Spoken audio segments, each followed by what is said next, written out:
wanita untuk mendukung aktivitas fisik. Saya ulangi, pentingnya kesehatan psikis wanita untuk mendukung aktivitas fisik. Agak ribet kedengarannya. Sederhananya, untuk bekerja baik perlu jiwa yang sehat. Saya ulangi, untuk bekerja baik perlu jiwa yang sehat. Mari kita kaji. Apa sih sehat itu sebenarnya? Menurut Undang-Undang Nomor 23 Tahun 1992 tentang kesehatan, bahwa sehat adalah keadaan sejahtera, fisik, mental, sosial, yang memungkinkan setiap orang hidup produktif secara sosial dan ekonomis. Di sini disebutkan yang memungkinkan, artinya tidak pasti. Seseorang yang sejahtera fisiknya, mentalnya, sosialnya pun tidak pasti produktif, tidak juga pasti dia bisa bersosial dengan baik, tidak juga pasti menghasilkan apa kegiatannya secara ekonomis. Kenapa demikian? Nah, disitulah uniknya manusia, bahwa segala sesuatunya tidak ada yang kita pikirkan itu tidak berjalan secara pasti. Di sana menunjukkan bahwa ada kekuasaan Allah di sana. Selalu ada anomali seperti mana kita melihat alam ini. Idealnya, setiap pagi subuh kita berangkat sholat, pulang sholat, masih malam, terang-terang sedikit, sebentar lagi idealnya siang. Namun ada kalanya tidak terang. Rupanya terjadi gerhana matahari. Nah, demikianlah Allah menyuruh kita belajar pada alam ini, sehingga sesuatu yang kita tuliskan itu tidak pasti terjadi. Sesuatu yang kita pikirkan tidak pasti terjadi. Di sana ada tertumpang, ada kekuasaan Allah yang mengaturnya. Baik, kita tadi sudah membicarakan sehat yang secara keseluruhan, bahwa sehat itu adalah intinya keadaan sejahtera, fisik, mental, sosial. Nah, dengan itu semua memungkinkan setiap orang hidup produktif, artinya ada yang dihasilkannya, baik secara sosial bergaul dan secara ekonomis. Kita tinjau pula bagaimana tentang kesehatan jiwa. Di atas tadi, itu kesehatan secara keseluruhan. Kesehatan psikis atau jiwa, menurut Undang-Undang Nomor 3 Tahun 1966, bahwa sehat jiwa itu adalah suatu kondisi, suatu keadaan yang memungkinkan perkembangan. Jadi suatu kondisi yang memungkinkan perkembangan fisik, intelektual, emosional. Jadi di sini jiwa itu mempengaruhi perkembangan badan seseorang, apakah dia sehat atau tidak, apakah dia obesitas atau kurang gizi, itu tergantung ada pengaruhnya dari jiwanya. Kemudian intelektual, dalam dia mengisi otaknya, ilmunya, kemudian di dalam perkembangan emosinya. Nah, suatu kondisi yang memungkinkan perkembangan fisik, intelektual, emosional yang optimal dari seseorang, dan perkembangan itu berjalan selaras dengan orang lain. Artinya bahwa kesehatan jiwa itu, dia itu dapat kita ukur apakah orang itu berpotensi berkembang atau tidak.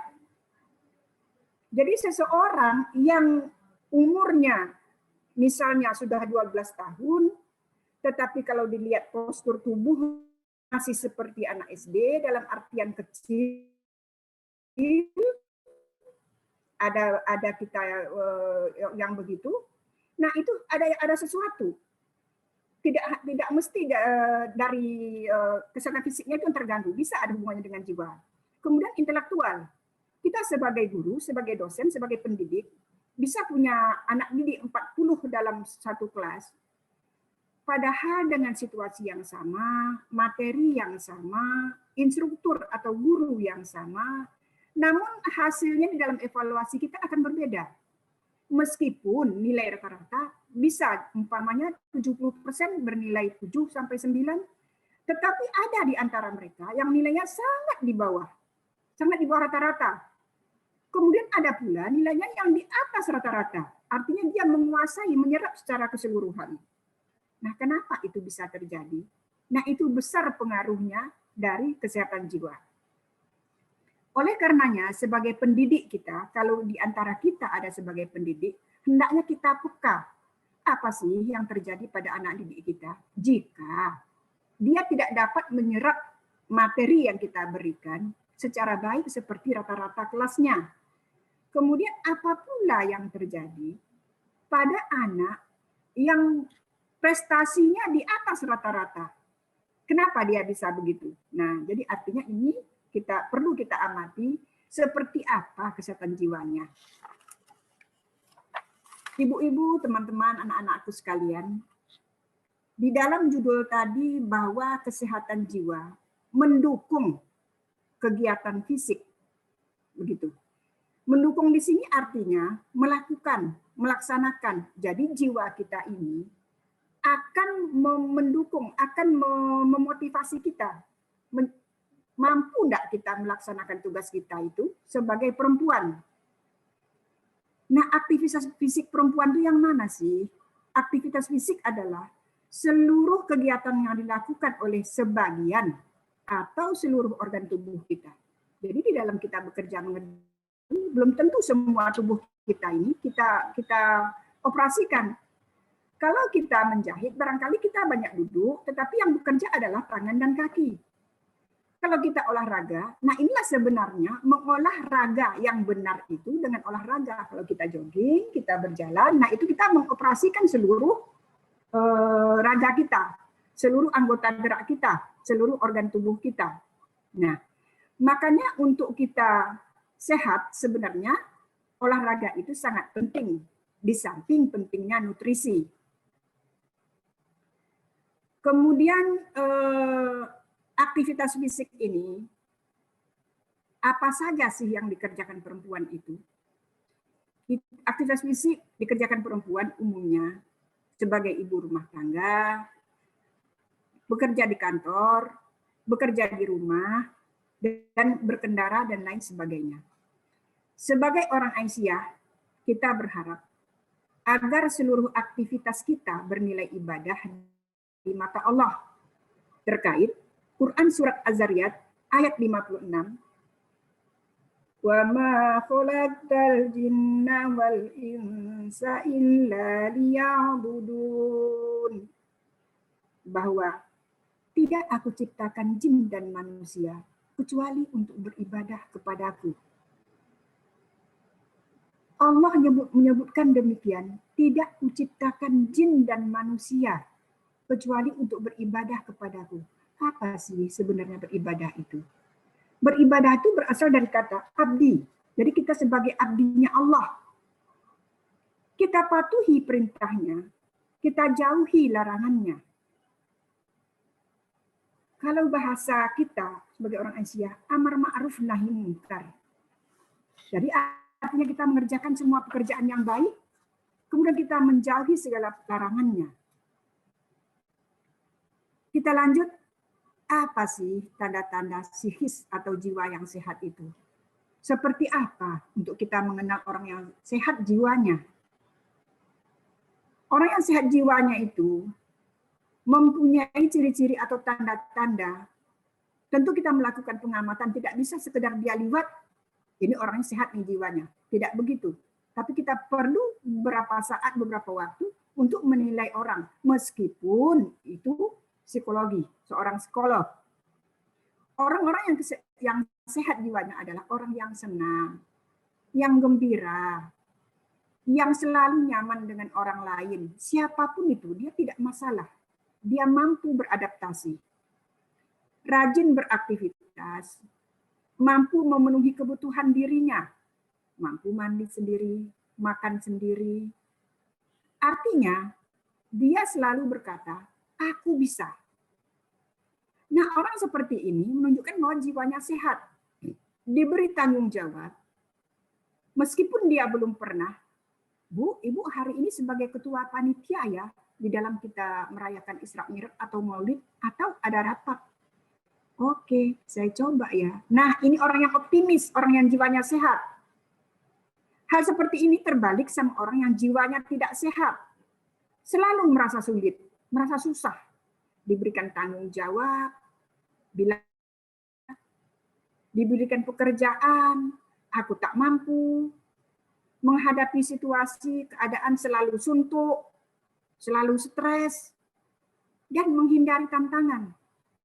Bu, ibu berangkat ya ke sana mewakili Aisyah. Tak bisa, jauh tuh, saya tak pernah ke sana. Di zaman ini gitu loh, ada yang bisa bilang begitu. Selalu mikirin kegagalan. Tak jumpa alamatnya gimana? Nah, ini ciri-ciri orang yang tidak sehat, yang selalu pesimis, yang selalu mengatakan dirinya, aku tak bisa doh. Ini hal seperti ini ciri orang yang tak sehat. Jadi kebalikan sama orang yang jiwa dan psikisnya sehat tadi. Tentu kita inginnya teman-teman kita, lingkungan kita, keluarga kita, tetangga kita, mempunyai jiwa yang sehat agar kita bisa bekerja sama. Bagaimana sih trik menjaga agar psikis kita atau jiwa kita sehat? Tentu saja fisik perlu dijaga agar jiwa kita sehat.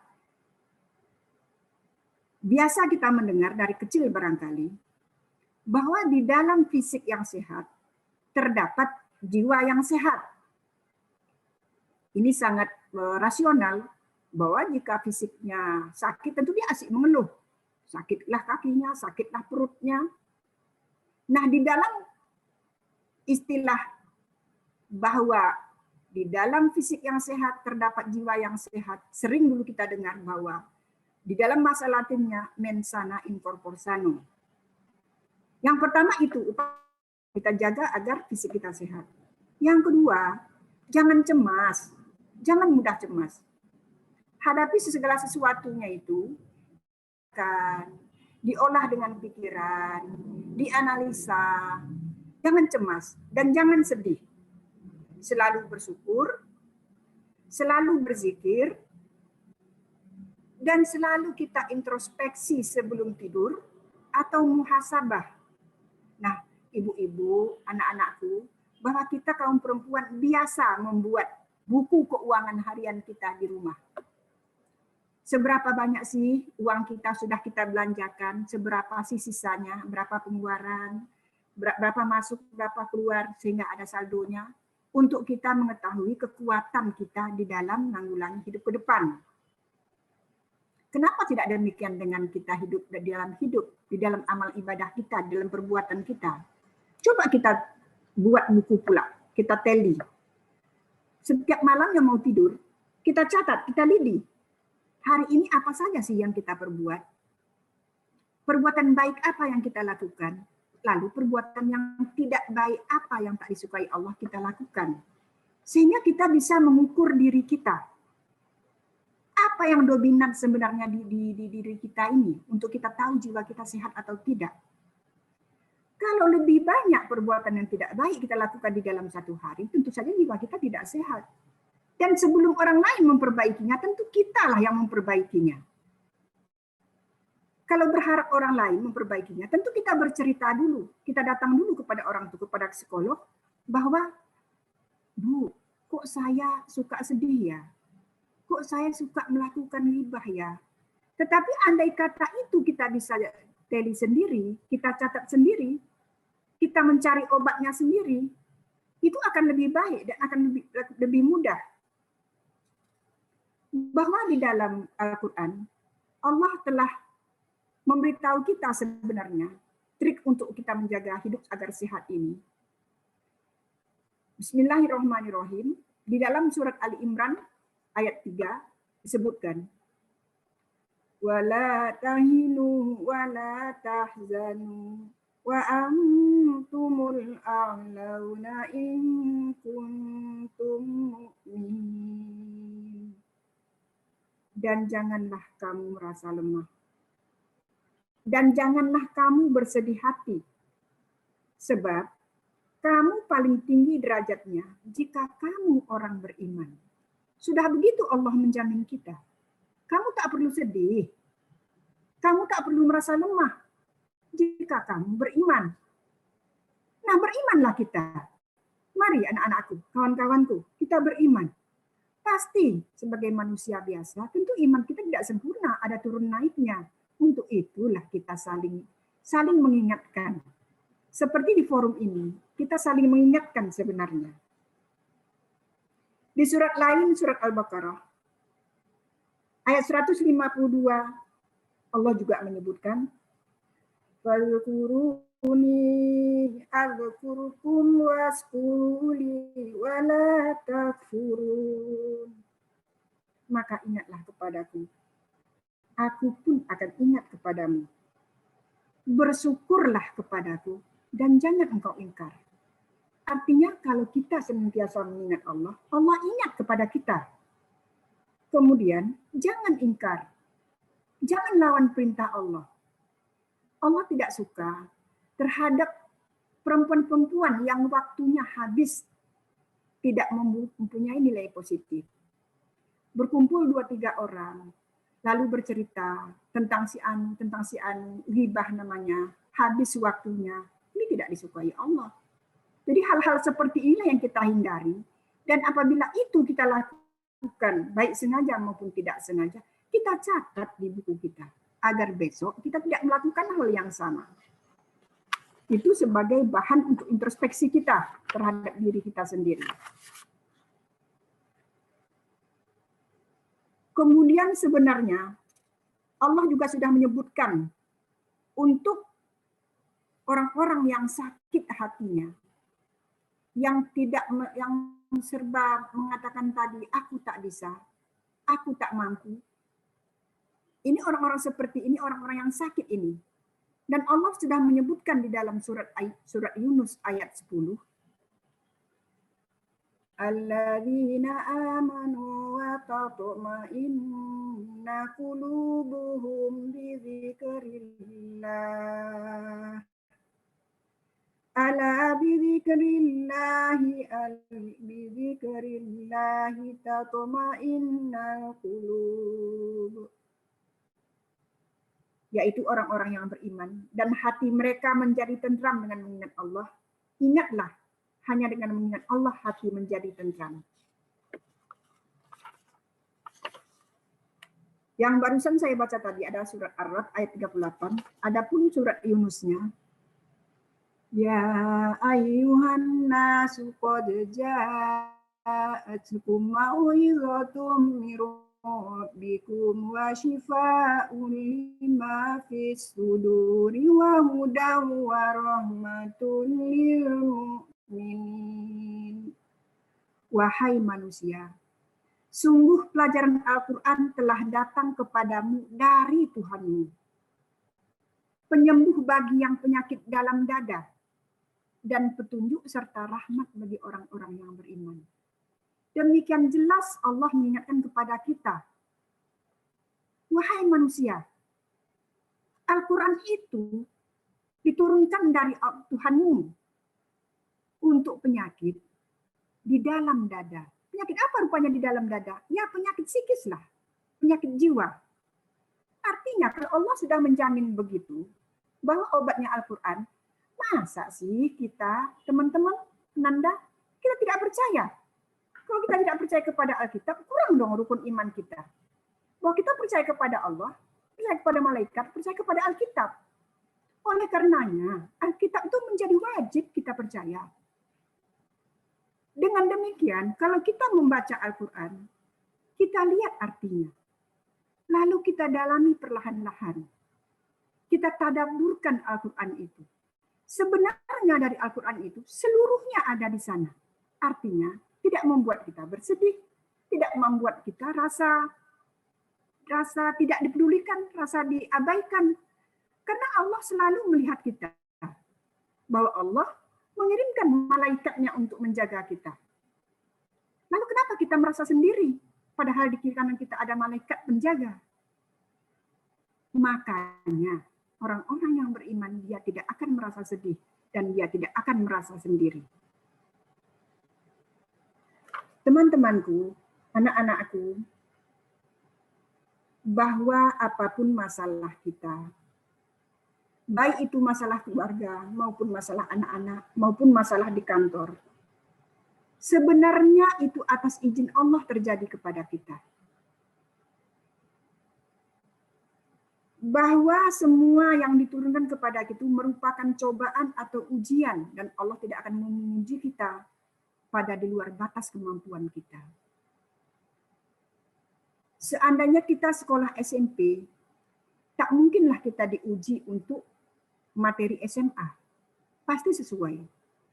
Kalau kita S1, tidak akan disuruh kita membuat disertasi, pasti skripsi. Karena itu sudah dijanjikan Allah di dalam Al-Quran, bahwa Allah berfirman dalam surat Al-Baqarah ayat 286, La yukallifullahu nafsan illa wus'aha, laha kasabat, wa alaiha maktasabat. Tidaklah diturunkan ujian atau cobaan di luar batas kemampuannya. Bahwa diturunkan itu sesuai dengan kemampuannya. Lalu kenapa Allah turunkan itu sesuai dengan kemampuannya? Agar kita berusaha mencari jalan keluarnya. Dengan demikian, terasah jiwa kita, terasah otak di manusia yang lebih berkualitas.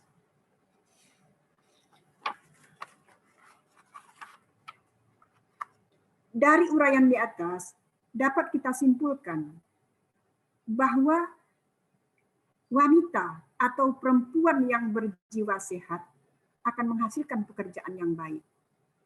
Karena di dadanya, di jiwanya, tidak tersimpan rasa marah, rasa benci, rasa dendam, dan lain sebagainya.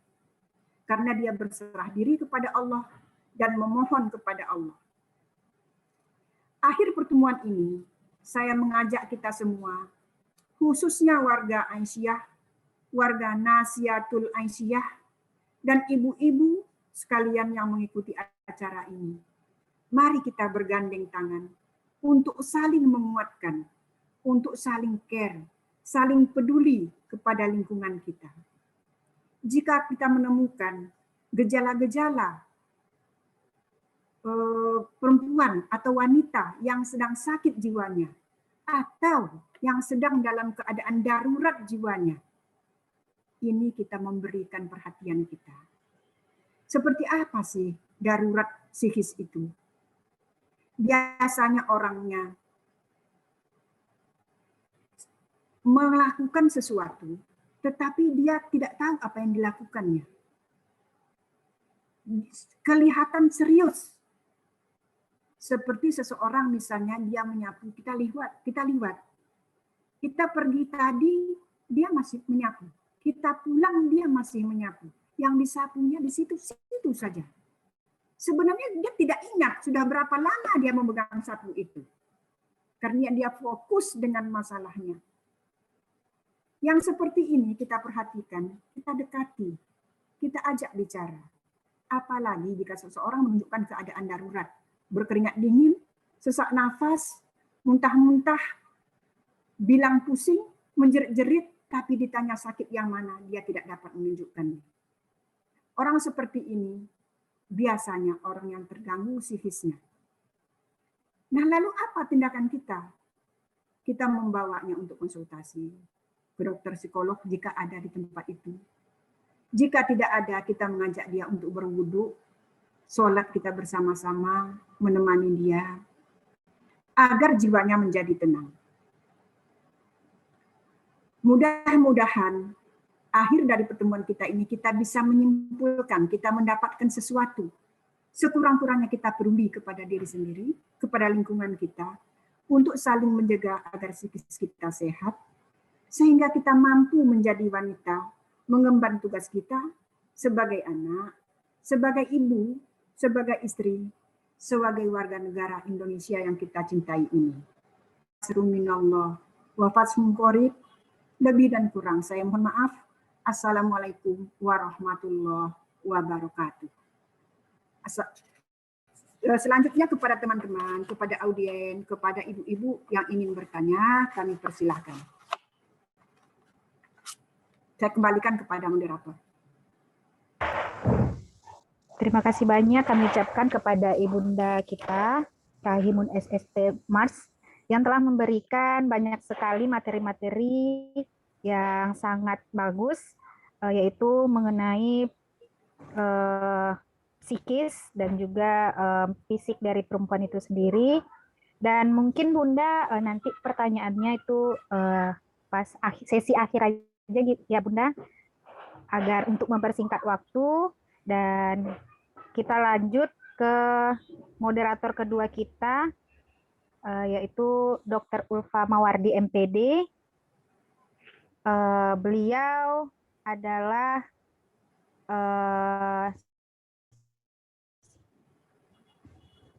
mohon maaf, alamat beliau itu berada di apartemen Menteng Square, Jalan Matraman, Senen, Jakarta Pusat, bertempat lahir di Wajo, 9 September tahun 1982.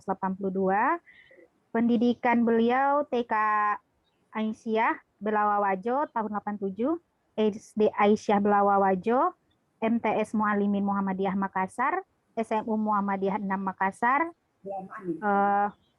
berkuliah di Universitas Negeri Makassar, S2 di Universitas Negeri Yogyakarta, dan program doktor S3 itu di Universitas Negeri Jakarta. Dan banyak sekali pengalaman-pengalaman organisasi. Mungkin langsung saja kita Dr. Ulfa Mawardi, waktu dan tempat disilahkan.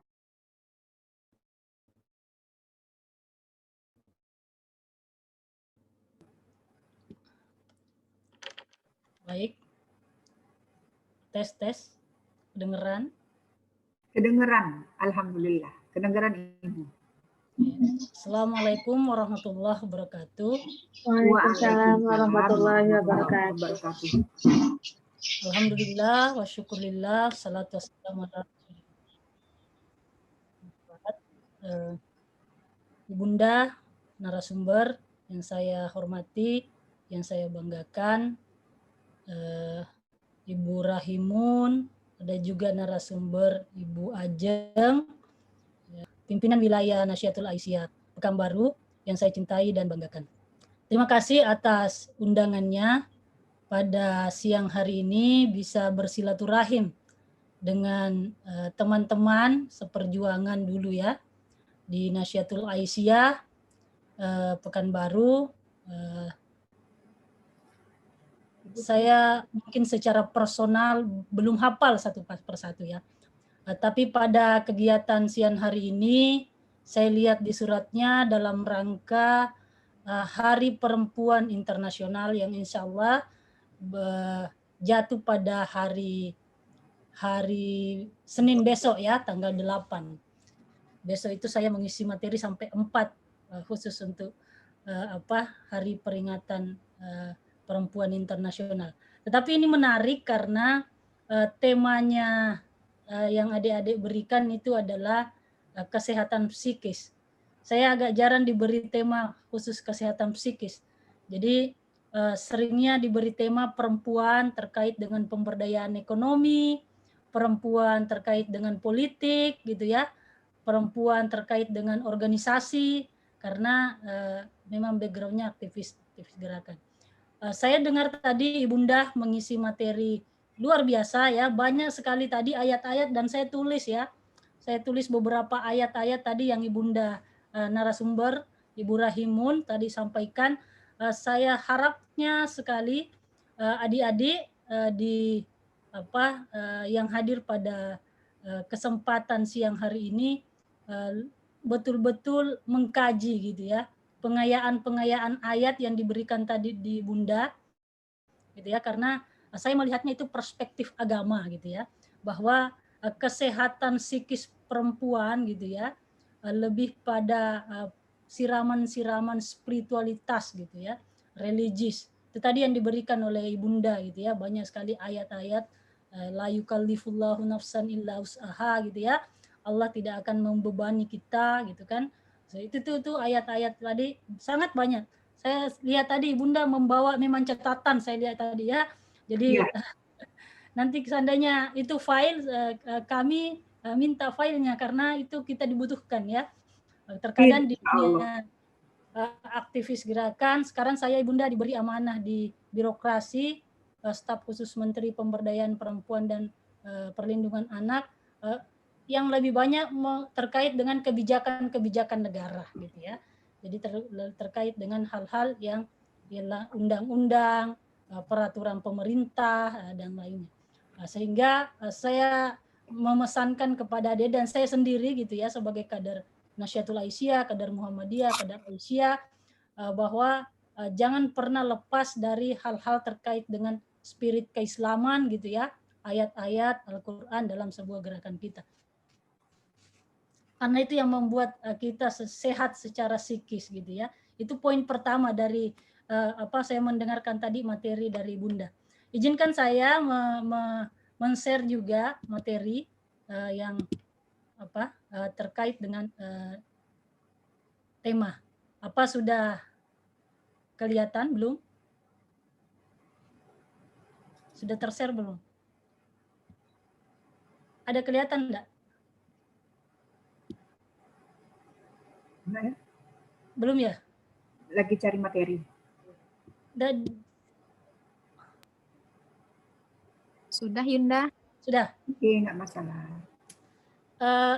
Baik, saya diberi waktu oleh panitia 20 menit. Saya akan mencoba bersama-sama kita membagi pengalaman gitu ya, membagi pengetahuan tentang bagaimana Jangan sampai orang terganggu. Ini ya. Oh ini ya.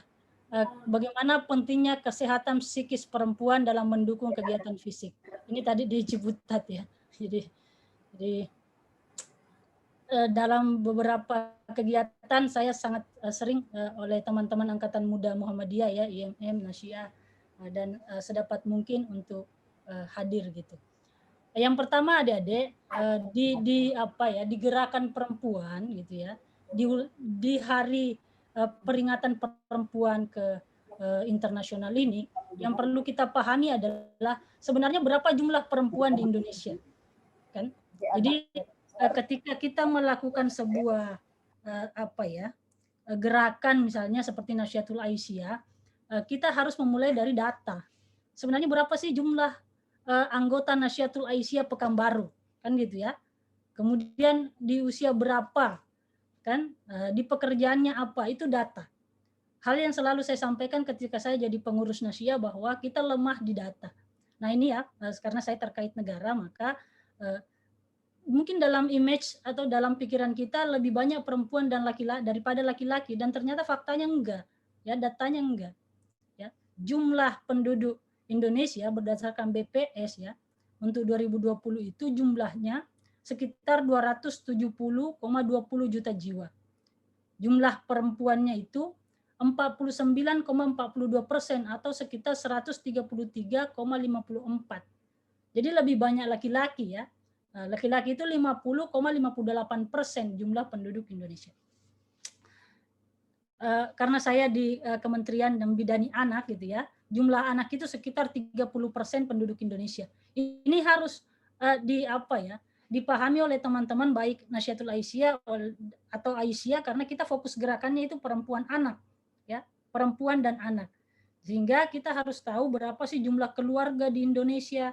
Nah, nanti berapa jumlah keluarga muda tangguh di Nahdlatul Aisyah gitu kan. Nah, berapa jumlah keluarga di Aisyah. Ini menjadi pijakan gerakan, karena ini Hari Perempuan Internasional itu hari pergerakan gitu ya, hari pergerakan. Jadi meskipun nanti pembahasan tema kita itu lebih pada wilayah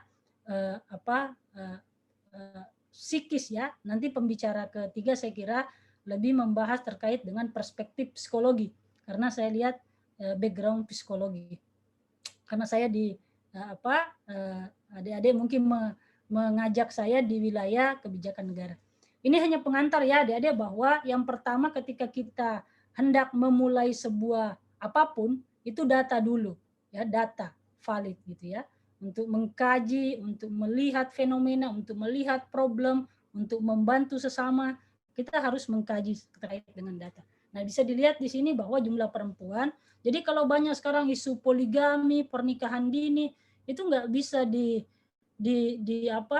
dilegitimasi atau dicarikan pembenaran bahwa karena jumlah perempuan besar dari laki-laki, itu enggak. Faktanya di Indonesia jumlah laki-laki lebih besar dibanding perempuan gitu ya.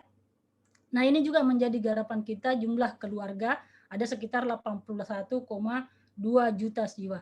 Kalau tadi itu data terkini ya, kalau ini BPS 2020, kalau data keluarga ini saya dapatnya di Supas itu tahun 2015. Pasti sekarang sudah meningkat karena sudah 5 tahun yang lalu. Ya. Jadi ini data ini dari tiga sumber yang berbeda ya. Ada dari KPPPA 2019, dari 2015, dan ada yang terkini itu 2020. Oke, saya masuk agak lebih pada tema gitu ya. Bagaimana perbandingan kemampuan psikologis laki-laki dan perempuan. Ya, agak ke arah tema ya. Nah, secara psikologis, yang pertama, inteligensia tidak ada perbedaan ya. Jadi baik laki-laki maupun perempuan itu tidak ada. Secara ini penelitian dalam Nur Rahman Bahtiar 2011. Ini karena ini hal akademis gitu ya. Jadi saya sampaikan sumbernya. Adik-adik, sama dengan yang disampaikan tadi pemateri pertama, bahwa ya yang membedakan kita itu adalah takwa ya. Ya, bahwa tidak ada sebenarnya secara inteligensia ya. Pendekatannya agama, laki perempuan itu equal, setara ya. Yang membedakan kita itu adalah kualitas takwa. Kemudian verbal kita lebih tinggi, perempuan itu secara bahasa ya itu lebih tinggi dibanding laki-laki. Mungkin di usia anak, coba kalau teman-teman di Nasya itu banyak yang guru-guru PAUD. Saya sengaja tadi merubah, cita-cita saya sebenarnya itu jadi guru PAUD ya. Jadi saya enggak terlalu tinggi sih sebenarnya cita-cita dari dulu itu. Jadi dari saya sekolah S1, S2, S3 itu S3 saya PAUD. Jadi kalau ketika saya membayar SPP di Jakarta itu di bank, ditanya sama teller, S3 apa? Saya bilang PAUD. Itu tellernya ya, yang pegawai banknya itu menertawai saya gitu. Apa dia bilang? Kenapa ibu ini sekolah PAUD sampai S3 gitu ya? Hanya untuk sekolah PAUD saja di S3 gitu. Kan itu PAUD hanya main-main saja ya, dikasih warna-warni, main-main udah gitu ya. Tetapi ternyata itu sangat penting. Jadi adik-adik di Nasyatul Aisyah ini stimulasi pertumbuhan tumbuh kembang anak itulah sangat penting, di golden age-nya di situ. Nah, di sini perempuan gitu ya, kita gitu ya, anak perempuan itu jauh lebih tinggi, lebih cepat gitu ya, lebih mudah untuk melejit gitu. Nah, di sini juga adik-adik kita tahu bersama bahwa di negara-negara barat, di negara-negara Eropa gitu ya, jangankanlah di negara tetangga kita Malaysia misalnya ya, untuk guru-guru PAUD saja itu digaji dengan puluhan juta gitu yang sangat besar. Karena memang di situ awalnya bagaimana SDM atau kualitas manusia nantinya. Tetapi kalau kita di Indonesia ini ada, saya dengar cerita itu teman-teman yang bergelut di aktivis PAUD, ada yang digaji hanya 300.000, 250.000 ya. Ada bahkan yang ngajar nenek-nenek gitu ya yang tidak sekolah. Jadi tidak jadi hal-hal yang seperti ini nanti menjadi poin-poin perjuangan teman-teman di Nasyatul Aisyah. Kemampuan kuantitatif lebih laki-laki lebih tinggi di usia remaja ya. Jadi itu memang kalau hal-hal yang terkait dengan geng-gengnya gitu ya, mobilisasi mau secara kuantitatif itu laki-laki lebih tinggi. Kreativitas perempuan lebih tinggi ya.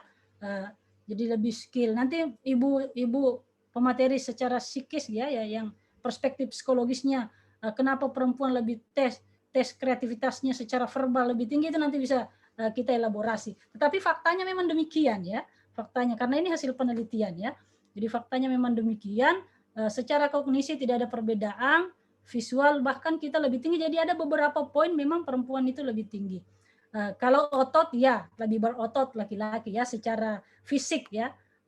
Tetapi di sini hasil penelitiannya itu rawan penyakit ya.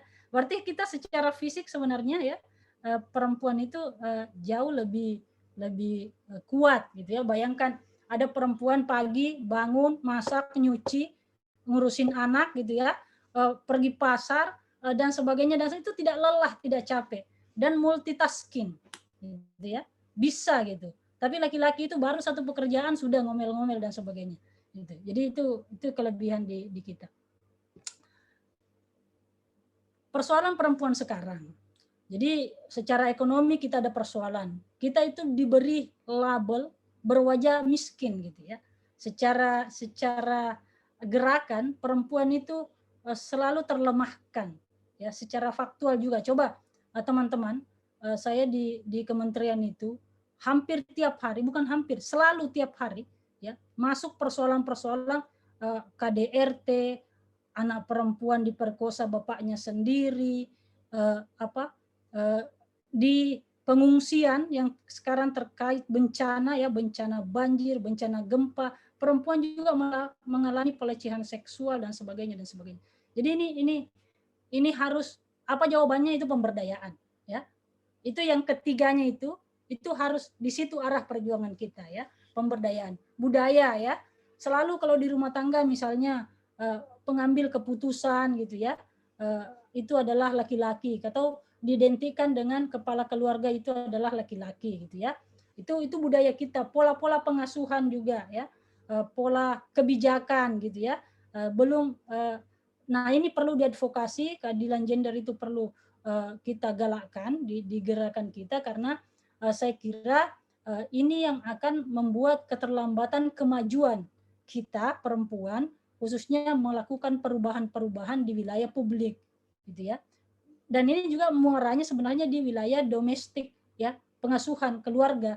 Jadi kalau misalnya cara berpikir keluarga itu sudah tidak adil gender gitu ya. Jadi kalau perempuan itu, anak perempuan itu selalu diperlakukan lemah, yang bisa jaga anak laki-laki ya.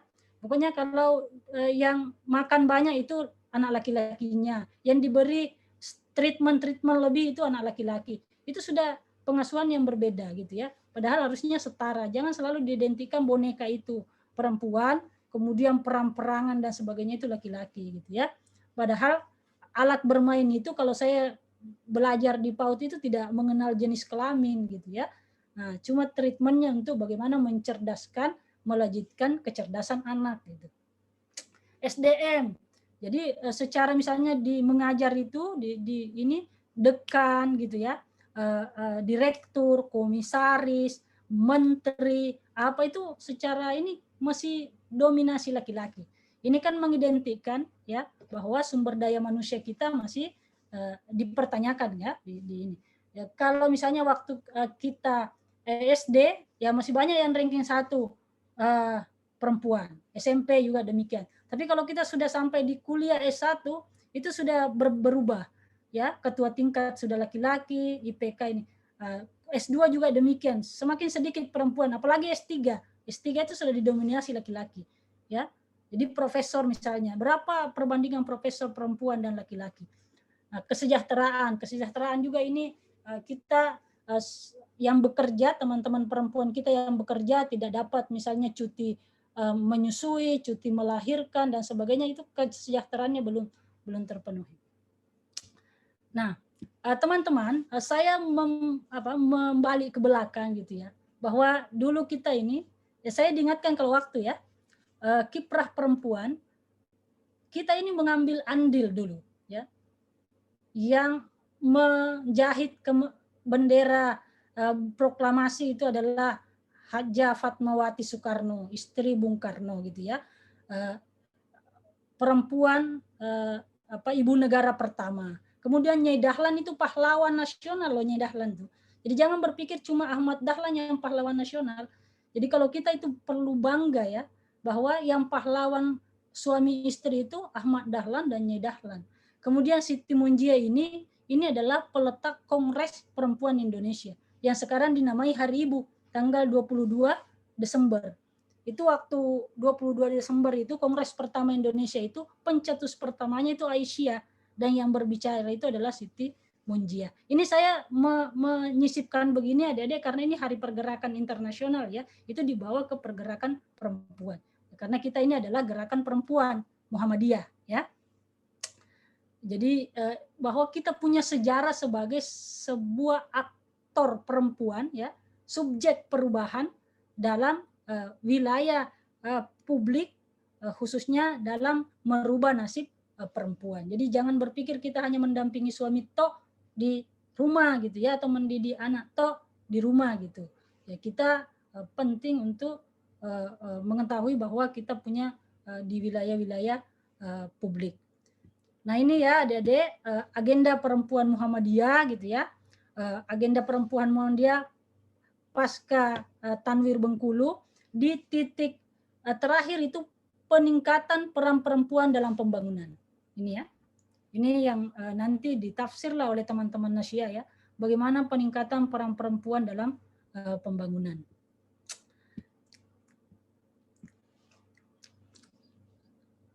Saya titipkan 5 arahan Pak Presiden terkait dengan kebijakan perempuan dan anak gitu ya. Ini menjadi 5 hal yang diperjuangkan oleh pemerintah, khususnya pemberdayaan perempuan dan perlindungan anak di kementeriannya Kak Ulfa gitu ya.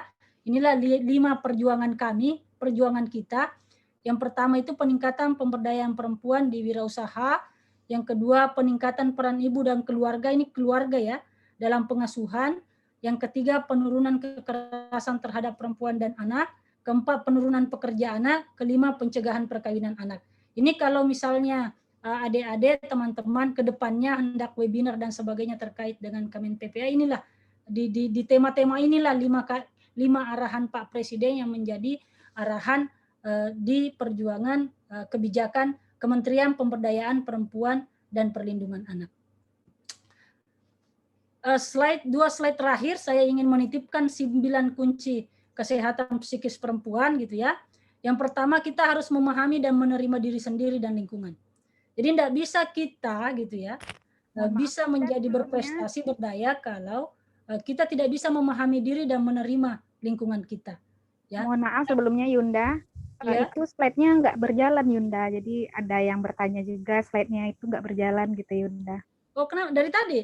Iya, tadi berjalan tapi setelah itu netap di dokumen gitu di desktop kayak gitu aja. Oh. Cuman, Sampai di mana tadi? Kenapa Anda bilang? Sampai di mana? Dari awal sepertinya Yunda. Oh begitu. Iya, nggak berjalan slide-nya. Di sini tershare loh. Mungkin dilanjut aja mungkin Yunda. Oh iya. Iya. Sampai sekarang belum? Sebentar ya. Belum Yunda, siap. Kenapa Anda bilang dari tadi? Oke.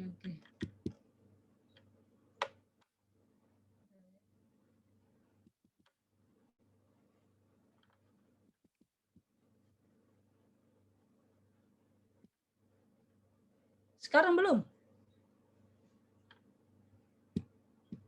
Sekarang tampil enggak? Dia tampil Yunda, cuman yang tampil itu bukan slide. Kok bisa ya? Padahal di sini tersering loh. Kok bisa ya? Mungkin kita lanjut aja mungkin. Iya, saya lanjut ya. Nah, iya. Jadi ini kedua dari terakhir ya. Kita jalin silaturahim, hubungan baik sesama. Ini kunci kesehatan psikis perempuan ya. Tidak bisa kita hidup sendiri. Harus berteman, bersilaturahim gitu ya. Lakukan aktivitas yang disukai. Mau nyanyi, suka nyanyi. Suka nonton, suka tadarus, ngaji. Karena itu yang meningkatkan imun. Ya, seperti saya senang renang, biar pandemi saya pergi renang juga gitu ya. Karena itu bisa menaikkan imun ya. Ya, ada juga yang suka ke salon misalnya, ada juga teman-teman kerja itu tempat refreshingnya itu di salon gitu. Ya enggak apa-apa, yang penting yang Islami ya. Jadi itu hal-hal yang bisa dilakukan untuk meningkatkan kesehatan psikis. Karena kalau bahasanya tadi al-aqlus salim fil jismi salim ya, akal yang sehat di situ jiwa yang sehat. Jadi di psikis yang sehat, mental yang sehat, di situ juga akan ada fisik yang sehat gitu ya. Jadi harus olahraga, bagaimana kondisi tubuh, makanan sehat, jangan yang instan-instan, istirahat yang berkualitas, kurangi konsumsi informasi negatif. Sekarang ini banyak sekali hoax. Di grup-grup kita itu banyak sekali hoax. Jadi kita harus mengurangi itu karena tidak bisa dihentikan ya, mengurangi. Ngerumpi, gibah itu dihentikanlah gitu ya. banyak melakukan aktivitas sosial yang bermanfaat, karena itu bisa membuat kita merasa eksis gitu ya, berada gitu ya, dan harus berprestasi. Kadang kita tidak merasa diri ini ada karena tidak bermanfaat, tidak berprestasi, tidak berdaya, tidak mandiri. Itu yang membuat psikis kita semakin lemah.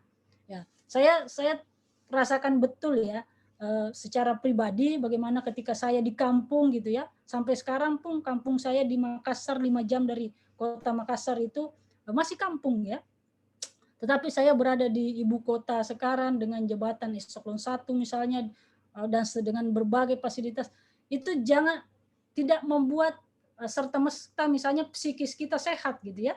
Tetapi ada hal yang tadi seperti Ibu pemateri pertama, spiritual gitu ya, hal-hal yang terkait dengan bermanfaat, melakukan aksi-aksi sosial, berprestasi, berdaya. Jadi jangan berpikir materi gitu ya. Materi itu yang kemudian membahagiakan. Salah satu indikatornya iya materi, tetapi itu malah akan banyak menjadi dampak tekanan psikis bagi perempuan. Karena ketika misalnya sudah terbiasa dengan gaji 20 juta per bulan atau dikasih oleh suami 20-30 juta per bulan, tiba-tiba anjlok gitu, itu terbiasa ke salon dengan berbagai kemewahan dan sebagainya, anjlok, di situlah psikis perempuan itu sangat rentan depresi, stres ketika mengalami perubahan situasi. Nanti saya kira pemateri ketiga bisa membahas itu.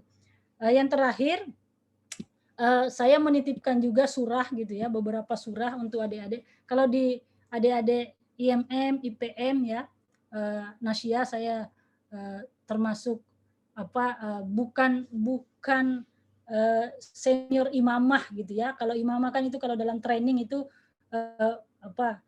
yang baca ayat, baca hadis, baca sirah gitu ya, sirah nabawiyah. Tetapi saya selalu mentradisikan bahwa ketika kita saling watawasau bil haq, watawasau bisabar gitu ya. Jadi ini salah satu penutup kekanda saya gitu ya, sebagai senior gitu. Adik-adik jangan lepas dari Al-Quran gitu ya, karena inilah yang menjadi pegangan kita secara psikis gitu ya, secara psikis. Jadi kalau kita lepas dari ini, ya sudah, pasti kita tidak tenang. Saya kira itu, mohon maaf kalau ada kekurangan dan kehilafan. Saya tadi saya menyayangkan slide saya tidak tertampilkan. Saya kira itu, terima kasih. Saya mungkin akan mengirimkan ke panitia saja sebagai kenang-kenangan ya pada siang sore hari ini. Terima kasih. Assalamualaikum warahmatullahi wabarakatuh. Saya kembalikan ke moderator. Waalaikumsalam warahmatullahi wabarakatuh. Terima kasih Yunda. Mohon maaf Yunda untuk slide-nya tadi itu di awal memang berjalan, tapi ketika menit ketiga itu udah mulai nggak berjalan, Yunda. Mohon maaf, baru karena ada yang bertanya tadi, makanya saya sampaikan itu. Terima kasih banyak kepada Yunda Ulfa Mawardi yang telah menyampaikan materi-materi yang sangat luar biasa.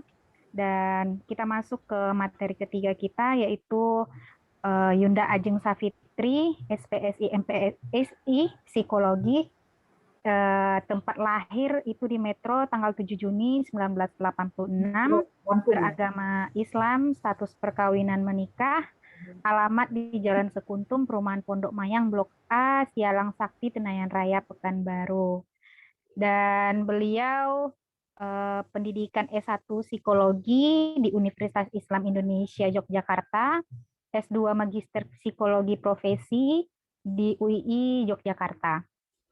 Dan riwayat organisasi juga banyak sekali di sini, terutama di PWNA Riau sebagai anggota Departemen Pendidikan dan Penelitian, dan juga banyak riwayat pekerjaan dari narasumber kita ini. Mungkin untuk mempersingkat waktu, langsung saja kita berikan waktu dan tempat kepada pemateri yang ketiga, yaitu Yunda Ajeng Safitri. Disilahkan. Baik, terima kasih. Bismillahirrahmanirrahim. Assalamualaikum warahmatullahi wabarakatuh. Alhamdulillah, terima kasih. Segala puji bagi Allah Subhanahu wa Ta'ala yang telah memberikan saya kesempatan, khususnya kepada ada PWNA Riau dan PDNA Pekanbaru, Kota Pekanbaru, yang sudah memberikan saya kesempatan juga untuk bisa berbicara di sini, disandingkan dengan pembicara-pembicara hebat. Ada Ibunda Rahimun, kemudian ada Yunda Ulfa Mawardi. Suatu kehormatan dan kebanggaan bagi saya bisa bersanding dengan Ibunda dan Ayunda. Oke, kalau kita berbicara tentang perempuan, sebenarnya sudah banyak sekali webinar ataupun seminar gitu ya yang berbicara mengangkat isu tentang perempuan. Tetapi untuk kesehatan mental perempuan sendiri itu masih sangat minim ya, sangat minim. Sebenarnya kalau bicara tentang perempuan ini luas sekali, seperti yang Yunda Sari sampaikan tadi, luas sekali, dan emansipasi perempuan itu tetap berjalan sampai saat ini gitu, tetap diperjuangkan karena ada beberapa bidang yang masih belum terlaksana. Kalau di dalam Islam sendiri, Allah sudah mengutamakan ya derajat perempuan itu sangat hebat, utama sekali gitu, tinggi sekali gitu. Surga saja ada di bawah telapak kaki ibu. Bahkan perempuan, manusia, perempuan yang ada di bumi, yang manusia ya, kita ini, itu kalau dibandingkan dengan 70.000 bidadari surga, itu masih hebat kita gitu. Ya, dan pintu surga itu akan terbuka dari mana saja kalau kita sholat 5 waktu, kita taat pada suami, terus puasa Ramadan kita lakukan gitu ya. Dan saat kita melahirkan ataupun kita mati saat melahirkan atau mati saat mengandung anak, itu syahid ya, mati dalam keadaan syahid. Saat kita mengandung pun malaikat berdoa untuk mengampuni dosa-dosa kita. Jadi sangat luar biasa gitu ya kedudukan perempuan sendiri di dalam Islam. Namun pada kenyataannya ya banyak sekali laki-laki atau suami-suami yang melecehkan perempuan. Ya, melecehkan perempuan. Seperti yang Yunda Ulfah sampaikan tadi bahwa banyak kasus-kasus pemerkosaan ayah kandung kepada anak ataupun saudara gitu ya, saudara kandung perempuannya gitu. Dan itu tidak bukan karena kurangnya pendidikan agama Islam di dalam keluarga itu sendiri. Saya hanya melengkapi ya materi yang sudah disampaikan oleh Ibunda Rahimun dan Yunda Ulfa karena sudah komplit sekali dan sudah materi yang saya siapkan juga sudah disampaikan juga oleh beliau-beliau bahwa perempuan itu perannya sangat banyak sekali ya, apalagi perempuan yang sudah menikah, dia menjadi seorang anak, menjadi seorang istri, menjadi seorang ibu, kemudian ditambah lagi menjadi seorang pekerja. Dan semuanya itu harus dilakukan secara bersama-sama perannya. Peran yang banyak, tugas yang banyak, tanggung jawab yang banyak, jika tidak dikelola dengan baik, itu bisa mempengaruhi kondisi psikologisnya. Ya, kondisi psikologis atau mental perempuan itu sendiri.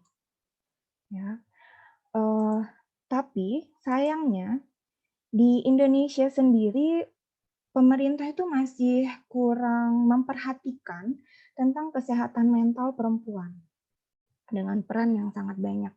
Makanya tidak heran kita sering baca banyak kasus-kasus perempuan gitu, di mana dia membunuh anaknya, kemudian bunuh diri, kemudian ataupun membakar suaminya, membunuh suaminya gitu ya. Karena kondisi psikisnya itu tidak sehat. Semakin buruk dan kemudian berubah menjadi gangguan kejiwaan atau gangguan mental, gangguan psikologis.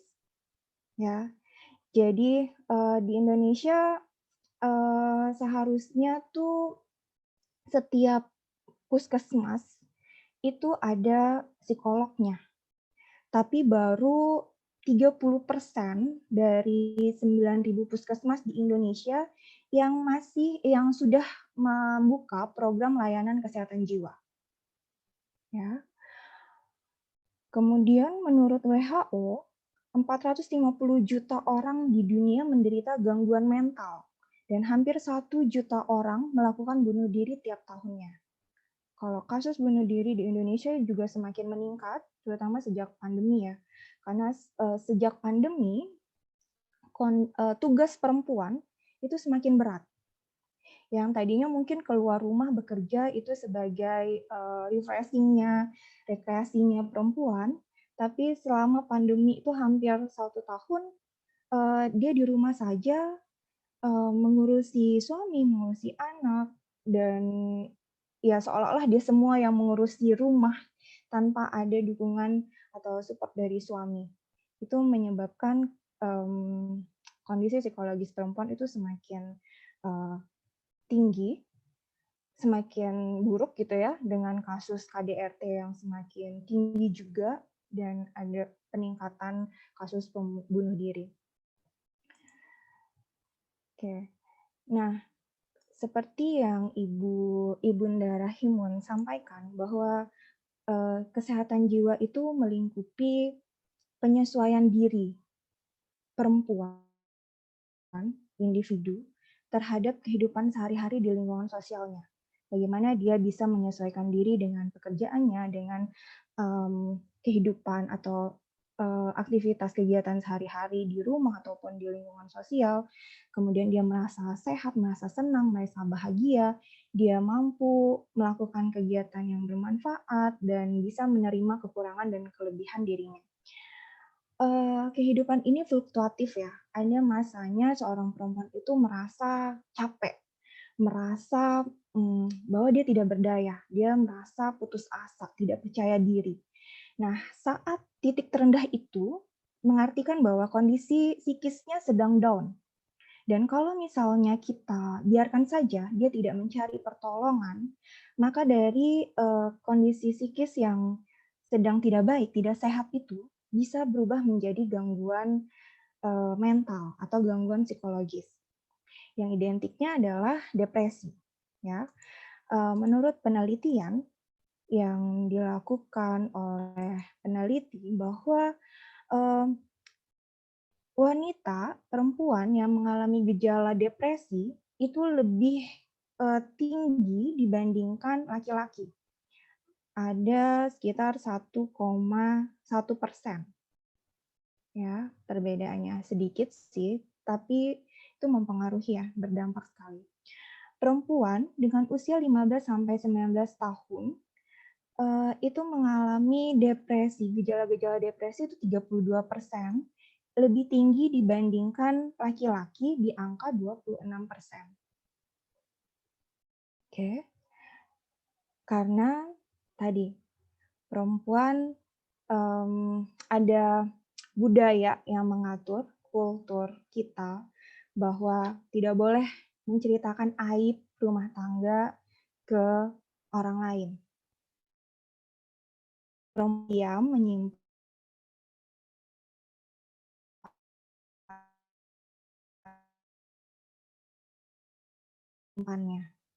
Nah, permasalahan-permasalahan yang disimpan menumpuk, itulah yang menyebabkan munculnya gejala-gejala depresi tadi. Apa aja sih gejala depresi itu? Mungkin banyak ya yang bertanya. Gejala depresi itu, dia terus berpikir bahwa dia itu orang yang gagal. Dia apa yang dilakukan itu salah aja semua. Ya, pikirannya tuh negatif, putus asa, tidak ada harapan dalam kehidupannya, pesimis, ada keinginan untuk bunuh diri. Ya, jadi kasus-kasus bunuh diri itu mulanya disebabkan karena gangguan atau mengalami depresi yang tidak terselesaikan. Muncullah bunuh diri tadi. Ya, atau yang lebih parah lagi bisa menjadi skizofrenia. Ya, jadi dari yang gejalanya sedang, gangguan psikologi sedang kayak stres, semua orang pernah stres, siapapun gitu ya, mau ujian stres, mau presentasi stres gitu, jadi pemateri stres dulu gitu. Tapi kita bisa menghandle stres itu dengan baik, kita bisa melakukan apa yang menjadi sumber stres atau tekanan tadi itu dengan baik, sehingga bisa terselesaikan. Berarti itu selesai dibilang gejala psikologis ringan. Kemudian naik ke berat. Berat ini macam-macam. Ada gangguan emosi, ada gangguan mood, suasana hati gitu ya. Kalau suasana hati itu kayak tadi kecemasan, depresi, PTSD, traumatik gitu ya. Kemudian ada bipolar ya. Dia masih bisa melakukan aktivitas sehari-hari, tetapi di dalam dirinya tuh ada perasaan tidak nyaman. Merasa bahwa dirinya ini bermasalah loh. Dia ingin bersosial, dia ingin bercerita, tapi tidak mampu untuk bersosial, berinteraksi sama orang, dan tidak mampu untuk ya mengutarakan apa yang diucapkan, dipikirkan dan dirasakan ke orang lain gitu. Dipendamnya saja, sehingga muncullah gejala kayak keringat dingin atau susah tidur, susah makan, tidak mau makan atau makan berlebihan, ya, kemudian dan lain-lain. Nah, gangguan psikologis berat itulah yang kita sebut psikotik ya, psikosis atau skizofrenia, salah satu penyakitnya. Skizofrenia tuh kalau orang umum bilang orang gila ya. Orang gila itu bahasa psikologisnya skizofrenia. Itu agak susah kita terapi karena sudah menyangkut permasalahan di saraf otaknya dan butuh obat yang berkelanjutan seumur hidupnya, dan ada disorientasi waktu. Dia tidak tahu waktunya kapan sekarang, di mana dia, siapa saudaranya, adik kandungnya, dia tidak tahu. Nah, itu butuh obat. Nah, jadi kalau depresi yang tidak ditangani dengan baik, depresi juga ada kategorinya ringan, sedang, berat. Kalau depresi berat tidak ditangani dengan baik, itu bisa mengakibatkan skizofrenia. Ya, nah makanya untuk orang-orang di sekitar kita ataupun diri kita memiliki mental yang sehat, kita harus bisa aware dulu bahwa diri kita ini bermasalah, ya, bahwa diri kita ini ada sesuatu yang tidak nyaman nih, yang tidak enak, gitu. Caranya gimana? Caranya, kalau misalnya kita memiliki permasalahan, kemudian gejalanya itu semakin meningkat, misalnya tidak bisa tidur nih 1 hari ini, karena ada permasalahan yang difikirkan. Kemudian kita minggu depannya, besoknya kita lihat bahwa kita juga tidak bisa tidur. Ada permasalahan yang belum selesai. Nah, dari situ kita butuh orang lain nih untuk setidaknya mendengar permasalahan kita. Ya, jadi kita butuh orang lain. Kita harus mencari orang terdekat kita. Kalau misalnya saya nggak punya teman, saya nggak punya sahabat, saya nggak percaya sama orang lain, bahkan ke keluarga saya sendiri. Boro-boro ke teman ya, ke keluarga sendiri juga nggak percaya karena takut nanti mereka menyalahkan saya, takut aib saya terbuka dan lain-lain gitu. Ke teman takut juga teman nanti bocor orangnya. Nanti dia cerita yang lain, ke teman yang lain, akhirnya semua tahu permasalahan saya. Ya, jadi banyak hal yang bisa dilakukan. Kalaupun kita ingin bercerita, nggak ada orang lain, bisa ke profesional ya, ke psikolog ataupun psikiater. Ataupun kita bisa menulis apa yang kita rasakan. Menulis blog misalnya atau diary, kemudian ataupun bikin novel buku ya, ngetik buku cerita tentang diri sendiri, permasalahan sendiri, kehidupan sendiri gitu. Syukur-syukur nanti cerita itu bisa menghasilkan tambahan ya. Kalau buku kan jadi diterbitkan bisa dijual dan bisa menambah income. Atau seperti yang Yunda Ulfa tadi sampaikan, lakukan hal yang menyenangkan, yang keinginan kita apa, hobi kita apa. Nah, itu dilakukanlah. Pandemi banyak orang yang nanam bunga-bungaan. Ya, itu untuk mengatasi, mencegah agar kesehatan mental tetap terjaga dan tidak berlanjut ke gangguan mental. Ya, selain itu, kita harus mendekatkan diri juga pada Allah Subhanahu wa Ta'ala, bahwa apapun permasalahan yang kita hadapi itu atas izinnya. Bahwa permasalahan yang kita hadapi sekarang itu karena Allah menilai bahwa kita mampu untuk memikulnya. Ya. Dan terus berpikiran positif terus. Ya, bahwa hidup ini hanya satu kali. Jadi apapun yang kita lakukan, berikanlah yang terbaik.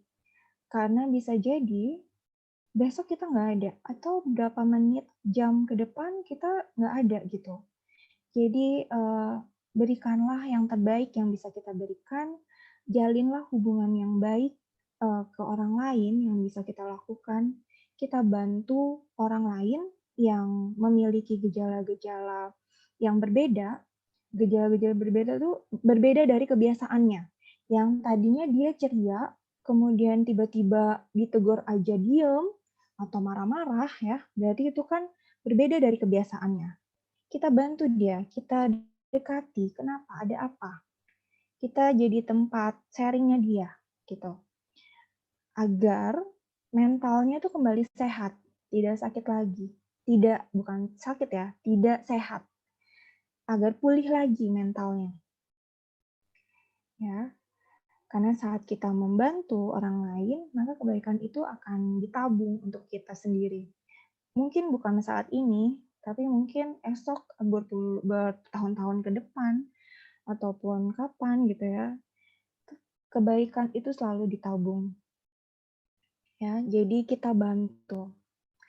Nggak ada masalah kok kalau misalnya dia tidak baik-baik saja, ataupun dia punya masalah, it's okay gitu. Nggak apa-apa gitu, bukan aib gitu kalau misalnya kita mengalami gangguan jiwa. Gangguan psikologis ya, karena gangguan jiwa itu kesannya negatif ya. Stigma masyarakat Pekanbaru khususnya, gangguan jiwa itu berarti gila, padahal enggak ya, padahal enggak. Jiwa seseorang itu terbagi atas beberapa aspek. Yang pertama adalah pikirannya. Kalau misalnya secara berpikirnya dia ada permasalahan, diajakin ngomong nggak nyambung, nggak fokus, segala macam, oh berarti dia ada masalah. Kemudian yang kedua, emosi. Dia gampang marah ataupun jadi diem aja. Oh dia ada permasalahan nih. Kemudian perilaku. Perilakunya bisa aja dia tidak mau keluar kamar. Diajakin nggak mau, nggak ada semangatnya. Oh berarti dia ada permasalahan. Kemudian sosial, ya sosial. Bagaimana interaksinya? Yang tadinya dia ceria, supel gitu ya, tiba-tiba dia minat sosialnya tuh sama sekali nggak ada. Oh itu berarti dia ada permasalahan. Kalau 4 aspek ini salah satunya ada yang terganggu, maka bisa jadi dia sedang mengalami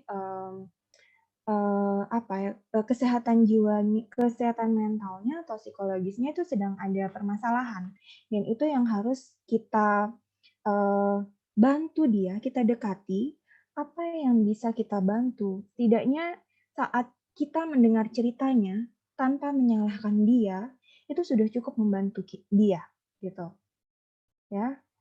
Jadi cerita ya udah kita dengerin aja, tanpa nggak boleh, iya kamu salah kayak gitu. Nah kalau kita bereaksinya seperti itu, maka dia pasti akan langsung tidak mau bercerita, langsung diam, dan dia tidak akan mendatangi kita lagi kalau ada permasalahan. Tapi kalau misalnya kita berupaya untuk berempati dengan mengulang lagi ceritanya, menjadi pendengar yang baik, bahwa kayak misalnya gini, "Oh jadi, kamu itu lagi sedih ya karena, eee, putus sama pacar gitu, atau kamu lagi sedih ya karena dimarahin sama ibu," gitu ya. Nah, kita merefleksikan ceritanya, dan itu cukup membantu dia bahwa ada orang lain yang mendengarkan, bahwa ada orang lain yang bisa dia jadikan tempat untuk meminta pertolongan, ya. Karena orang Indonesia, orang Timur, mmm, permasalahannya begitu loh. Dia punya permasalahan nih, tapi tidak mampu untuk mengungkapkan apa yang dia alami, yang dia rasakan. Ke psikolog, dia kalau ke psikolog kan bayar ya, tapi saat di dalam ruangan itu, dia tidak tahu harus memulai cerita dari mana, ya. Karena sudah banyak yang tertumpuk permasalahannya, dan dia tidak tahu harus mulai dari mana, ya. Itu kebanyakan orang Indonesia, orang Timur. Nah, apalagi orang-orang kita yang di Sumatera, di mana layanan kesehatan mentalnya itu masih minim sekali, berbeda dengan di daerah Jawa, di mana setiap puskesmas itu ada psikolog, jadi sudah menjamah masyarakat kecil ya, tidak harus ke rumah sakit dulu atau ke biro dulu untuk ketemu psikolog, tapi bisa dari layanan kesehatan pertama. Tuh. Saya rasa itu saja, nanti kita sambung di diskusi agar lebih menarik lagi, karena tadi saya kembalikan lagi karena apa yang sudah saya siapkan itu sudah dikupas tuntas oleh pemateri sebelumnya. Yang pertama Ibu Rahimun dan Yunda Ulfa, jadi saya hanya melengkapi saja bahwa kesehatan mental seseorang itu bisa turun di satu titik, satu waktu, tapi saat bisa diatasi dengan baik, akan kembali sehat, tapi kalau misalnya tidak diatasi dengan baik, akan berubah menjadi gangguan mental. Ya, dan itu yang harus kita antisipasi, jangan sampai ke gangguan mental. Karena kalau sampai ke gangguan mental, butuh intervensi yang cukup memakan waktu dan biaya tentunya, karena hanya beberapa gangguan mental yang diklaim oleh BPJS, selebihnya tidak. Ya, itu saja. Saya kembalikan ke moderator. Lebih dan kurang saya mohon maaf. Nanti kita lebih banyak diskusi saat ada pertanyaan mungkin ya, biar lebih komplit lagi. Terima kasih. Assalamualaikum warahmatullahi wabarakatuh. Waalaikumsalam warahmatullahi wabarakatuh. Terima kasih banyak kepada Ayunda Ajeng Sakitri yang telah menyampaikan materi-materinya, dan juga banyak sekali materi ataupun pelajaran yang dapat kita jadikan sebagai patokan ataupun pelindung diri kita, untuk kita ataupun untuk rekan-rekan perempuan kita yang ada di sekeliling kita. Nah, kita akan membuka sesi tanya jawab. Silakan kepada yang ingin bertanya, silakan untuk menghidupkan mic-nya atau langsung saja bertanya kepada pemateri. Assalamualaikum warahmatullahi wabarakatuh. Bisa terdengar suaranya Yunda moderator? Dengar Yunda? Oh, ya. Tadi saya mungkin agak terlewat tadi materi dari Yunda Ajeng, menarik sekali sih memang. Itu yang tadi mungkin apa saya yang belum nangkep begitu ya, tadi mengenai membangun support system gitu ya Yunda ya, bahwa kan yang memperhatikan kesehatan perempuan ini kan bukan cuma dirinya tapi kan juga lingkungannya.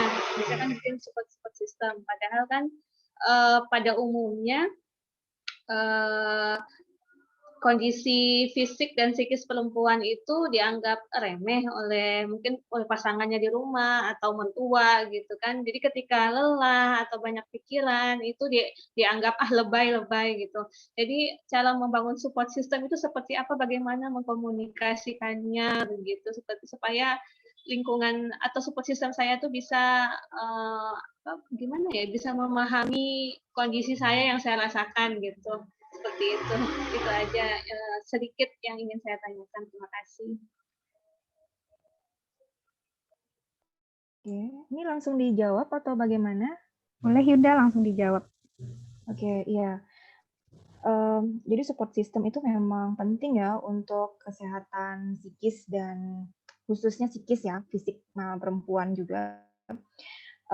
Karena tadi kemampuan atau kondisi kesehatan fisik seseorang itu berbeda-beda setiap orangnya, fisik maupun psikisnya berbeda-beda, tergantung apa yang dialaminya, permasalahan apa sih, seberapa berat tekanan dalam hidupnya, dalam kesehariannya gitu. Dan support system itu penting dibangun khususnya orang-orang terdekat ya, seperti suami ataupun mertua, orang tua ya yang terdekat sama kita karena secara fisik kita berada di lingkungan mereka. Bagaimana cara membangunnya? Lebih ke membangun lagi komunikasinya. Mungkin kita datang hanya bilang capek, aku capek, aku habis pokoknya aku capek, aku habis gini-gini, udah gitu. Terus kita masuk ke dalam kamar untuk tidur gitu.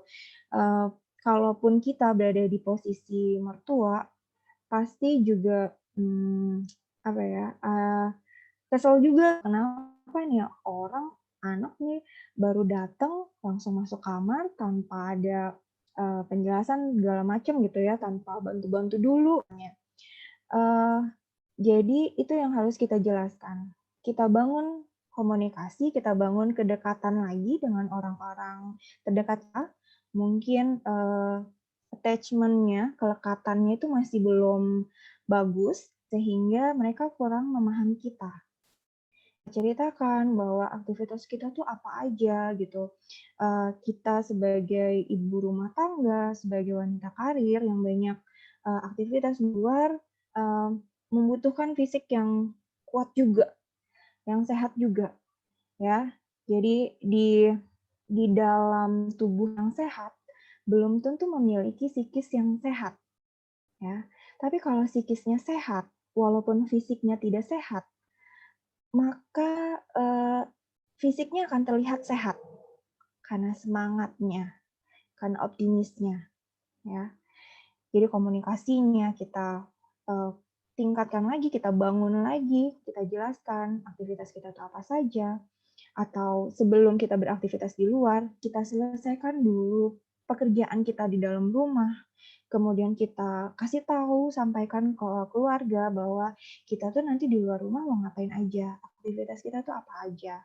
Jadi mohon maaf kalau misalnya nanti saat pulang mungkin udah terlalu capek, jadi butuh istirahat sebentar. 10 menit aja, habis itu bisa gabung lagi, berkumpul bersama mertua, misalnya sambil nonton TV ya, sinetron mungkin, Ikatan Cinta bareng gitu ya. Jadi ada kedekatan, kelekatan, dan apa ya,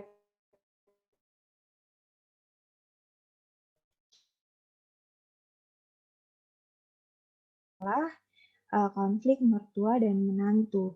Mertua menganggap bahwa perhatian anaknya sudah diambil oleh menantu yang baru datang nih, baru berapa tahun, sedangkan dia yang melahirkan, mengandung, melahirkan, dan banyak perjuangannya untuk membesarkan anaknya sampai sekarang.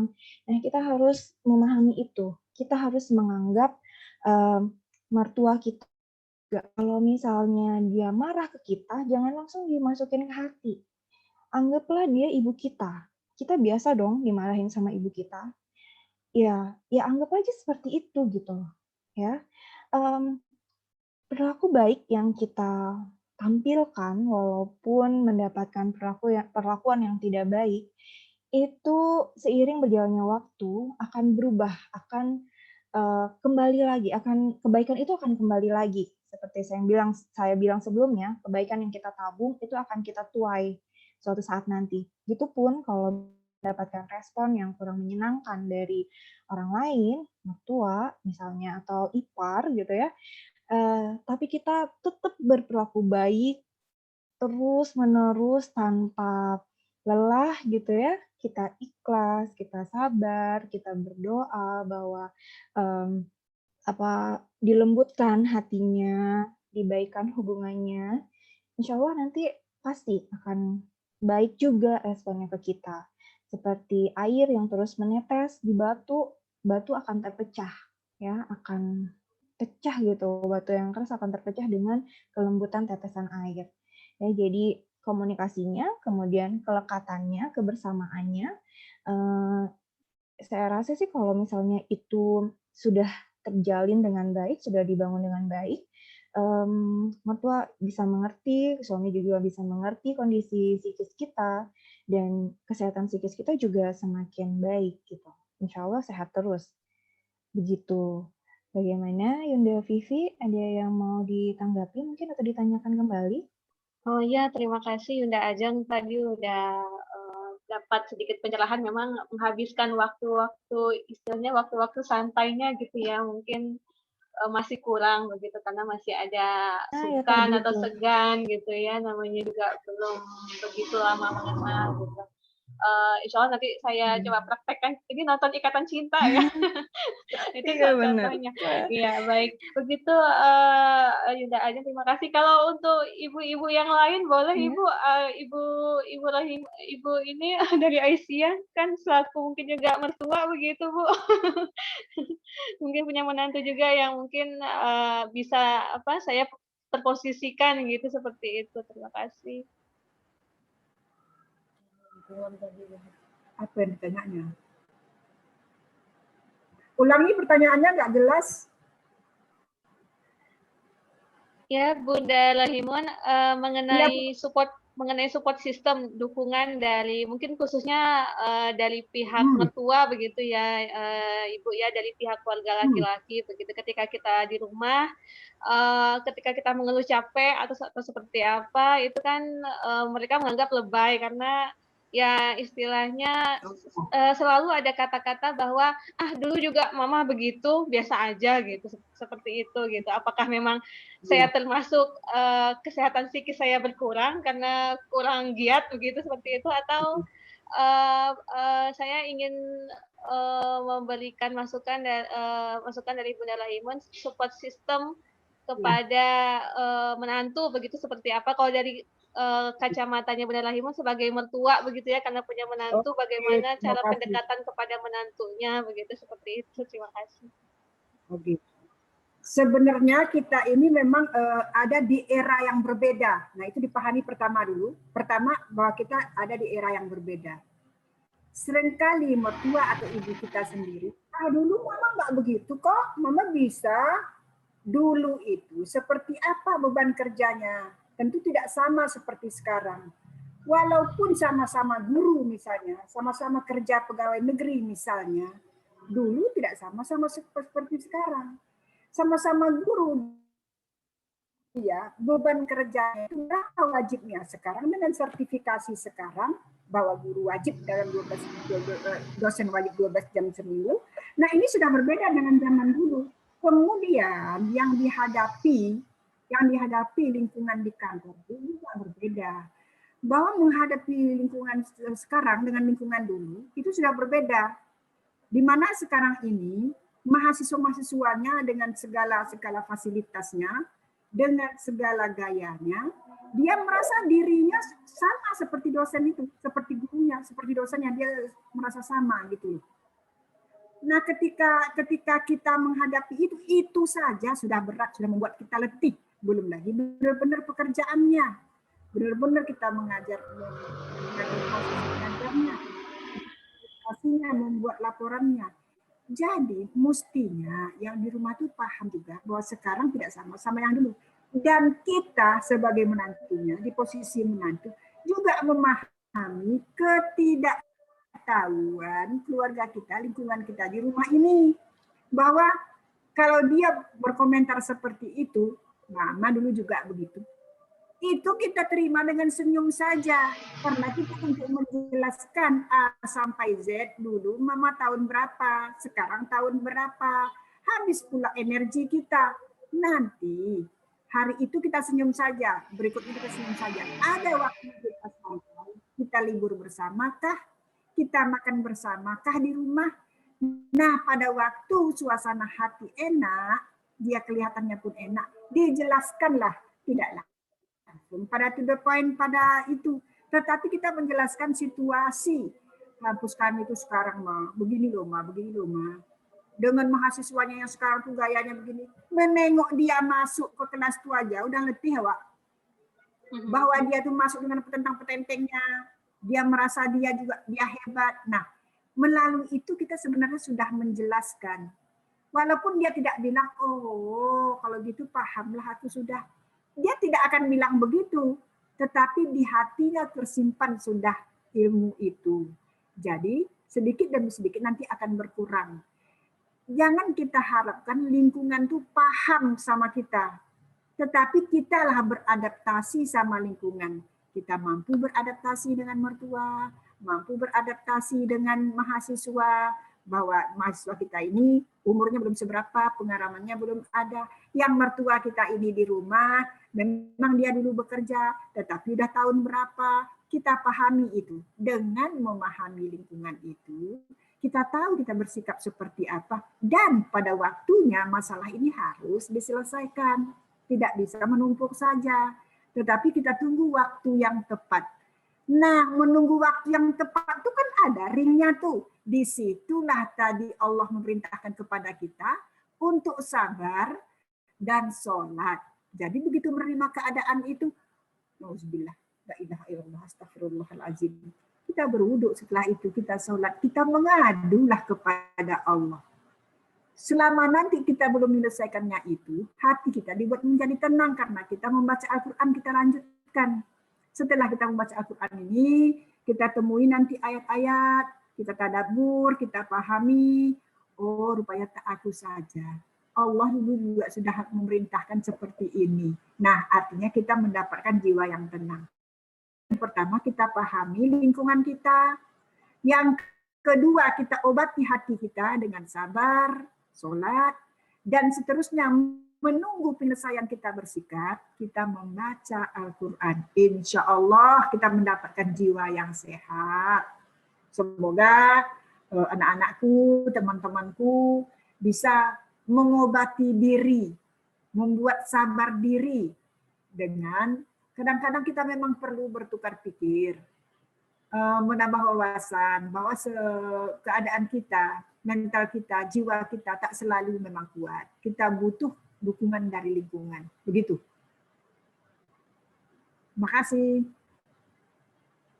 Terima kasih Bunda. Insya Allah saya akan laksanakan Bunda. Mungkin terlalu egois, mungkin saya juga ya, karena di usia yang masih belum tidak egois itu memang tidak, sama sekali tidak egois.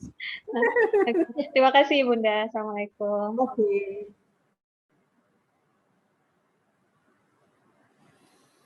Terima kasih banyak kepada Yunda Vivi.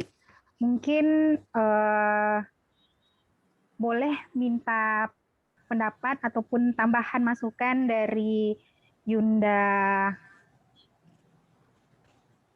Ulfa mengenai tadi bagaimana caranya membangun support system untuk memahami kelelahan yang dialami perempuan yang ditanyakan oleh Yunda Vivi tadi. Mungkin Yunda Ulfa Mawardi bisa menambahkan sedikit tentang support systemnya. Kalau saya sih yang pertama adalah komunikasi ya. Kualitas komunikasi itu paling pertama yang harus diperbaiki ketika kita membangun support system. Jadi apa ya, dalam sebuah lingkungan terkecil ya, keluarga, memang sering sekali terjadi istilahnya konflik gitu ya, problem itu karena mandek di komunikasi. Apa yang diinginkan suami tidak dipahami baik oleh istri, apa yang diinginkan mertua tidak dipahami baik oleh menantu misalnya.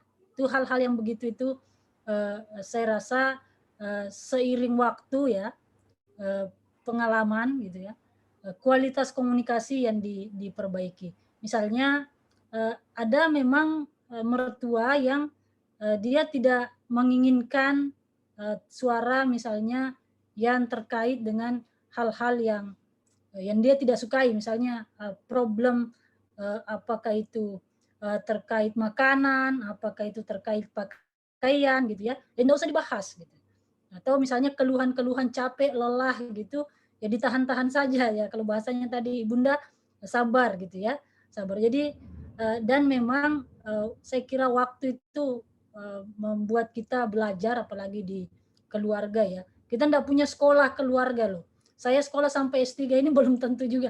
Jadi kita tidak punya kurikulum terkait dengan keluarga, terkait dengan memahami komunikasi mertua, memahami komunikasi suami gitu ya. Dan inilah saya rasa pentingnya kita mempelajari di ekskul ya, di Nasia misalnya, bagaimana keluarga tangguh muda gitu. Dan memang di keluarga muda itu apa ya, berbagai problematika hadir gitu. Tidak sesederhana ketika misalnya mamah kita, ayah kita, nenek kita membahasakan, menceritakan ya, saya anak ke-8 dari 10 bersaudara. Bayangkan. Jadi itu hal yang luar biasa. Bagaimana orang tua mendidik, mengasuh dengan jumlah 10 gitu ya. Saya kira memang selain kualitas komunikasi gitu ya, juga saya kira yang paling penting terkait dengan pemahaman-pemahaman terkait bagaimana relasi-relasi tadi latar belakang suami, latar belakang orang tua, latar belakang mertua, keinginan itu kita memahami, mempelajari betul apa yang disukai, yang tidak disukai, bagaimana apa ya treatmentnya ya, mencintai dan dicintai itu juga penuh seni gitu ya dalam rumah tangga. Makanya memang saya sangat sepakat kalau memperbaiki negara ini mulai dari rumah tangga ya, dari lingkup terkecil masyarakat bangsa ini adalah rumah tangga, keluarga. Jadi memang tadi poin kedua ya dari arahan Presiden itu terkait dengan pengasuhan keluarga, kualitas keluarga, dan SDM ibu ya, karena ibu ini madrasatul ula gitu ya. Nah itu tadi yang saya kira itu saja poinnya saya, kualitas komunikasi dan sumber daya memahami, menguasai apa yang disukai oleh mertua, oleh bapak ibu kita di rumah itu penting ya. Terutama masakan-masakan itu. Saya tidak tahu Iya, masak, betul. jadi Betul. ya. Oke, saya kira itu ya teman-teman. Mungkin karena asar juga saya mohon maaf kalau ada. Terima kasih Bu Ulfa. Oke, terima kasih. Terima kasih banyak kepada Ibunda Rahimun, kepada Yunda Ulfa dan juga Yunda Ajeng yang telah menyampaikan materi-materi yang sangat luar biasa dan juga memberikan pendapat tentang support system, di mana pada webinar ketiga kali ini sangat panjang seperti itu, dan juga materi yang disampaikan itu sangat luar biasa dan sangat luas. Serta tadi Ibunda Rahimun juga menyampaikan bahwa untuk bekerja bekerja baik itu perlu jiwa yang sehat, kesehatan jiwa mendukung kegiatan fisik, serta jaga fisik kita agar tetap sehat. Dan kita ini berada di era yang berbeda dengan orang tua kita, dengan mertua kita. Jadi setiap tempat atau penempatan itu ada tempatnya seperti itu. Jadi di setiap era itu ada masanya, di setiap masa itu ada orangnya seperti itu. Dan Yunda Ulfa Mawardi tadi menyampaikan jika kita melakukan gerakan, kita harus memulainya dengan data. Dan juga lakukan sesuatu yang kita senangi, karena itu bisa menaikkan imun tubuh dan meningkatkan kesehatan fisikis. Serta dalam lingkungan terkecil, terutama keluarga, itu mandek di komunikasi. Jadi kita harus merubah cara pola berkomunikasi dan memperbaiki negara itu dimulai dari rumah tangga. Dan juga tadi Yunda Ajeng Safitri menyatakan bahwa derajat perempuan sangat tinggi di mata Allah jika dibandingkan dengan 70.000 bidadari surga. Bahkan surga berada di bawah telapak kaki ibu. Itu menyatakan bahwa perempuan itu sangat mulia di mata Allah, dan perempuan itu perannya banyak sekali, seperti menjadi seorang anak, menjadi adik, kakak, seorang ibu, seorang istri, bahkan bisa menjadi seorang pekerja. Dan ada masanya perempuan itu capek, lelah, tidak berdaya, dan sehingga dia merasa depresi. Dan menurut penelitian bahwa wanita yang mengalami gejala depresi lebih tinggi dibandingkan lelaki. Dan juga tadi beliau mengatakan kesehatan mental seseorang bisa turun atau baik sesuai dengan penanganannya. Dan bangunlah komunikasi dan juga kelekatan kepada keluarga. Mungkin Yunda bisa di video melihatkan wajah-wajah cantiknya, karena kita akan berfoto bersama, berfoto online. Jadi mungkin silakan untuk memperlihatkan wajah-wajah cantik Yunda. Oke, silakan kepada sesi dokumentasi. Ayo. Kak Vivi dibilang kepada Yunda Vivi mungkin boleh diambil screenshotnya atau fotonya gitu. Oke.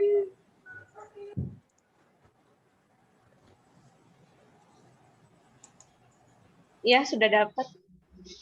Oke, terima kasih banyak Yunda, dan saya juga mohon maaf atas segala kekurangan, dan terima kasih banyak kepada narasumber pada webinar ketiga kali ini yang sangat luar biasa, yaitu Ibunda Rahimun SST Mars selaku Wakil Ketua Pimpinan Wilayah Aisyah Riau, Ayunda Dr. Ulfa Mawardi selaku Staf Khusus Kementerian Pemberdayaan Perempuan dan Perlindungan Anak Republik Indonesia, dan juga Ayunda Ajeng Safitri MPSI Psikolog selaku anggota Departemen Pendidikan dan Penelitian Pimpinan Wilayah Nahdlatul Aisyah Riau, serta dosen Fakultas Studi Islam Universitas Muhammadiyah Riau. Dan juga terima kasih banyak kepada Yunda Hardina Rosmasita yang telah memberikan kata pengantar, dan juga selaku Ketua Pimpinan Wilayah Nahdlatul Aisyah Riau, dan juga terima kasih banyak kepada Yunda Sari Firman selaku Ketua Pimpinan Daerah Nahdlatul Aisyah Kota Pekanbaru yang telah memberikan kata pengantar yang sangat luar biasa tadi. Dan juga terima kasih banyak kepada seluruh peserta pada webinar ketiga kali ini, mulai dari pimpinan Nahdlatul Aisyah Riau, pimpinan daerah Nahdlatul Kota Pekanbaru, pimpinan cabang Nahdlatul sekota Pekanbaru, Dinda IMM dan juga IPM, serta peserta lainnya yang telah bersedia meluangkan waktu hingga detik ini. Dan juga semoga dengan penyampaian materi dan dari narasumber tadi bisa memperluas wawasan kita mengenai diri kita sendiri, yaitu menjaga fisik dan psikis yang harus dijaga dengan sangat baik, juga bisa membantu perempuan lainnya yang berada di sekitar kita. Lebih dan kurang kami mohon maaf atas salah kata dan juga pengucapan. Terima kasih banyak. Albiru manitako. Assalamualaikum warahmatullahi wabarakatuh. Waalaikumsalam. Waalaikumsalam warahmatullahi wabarakatuh.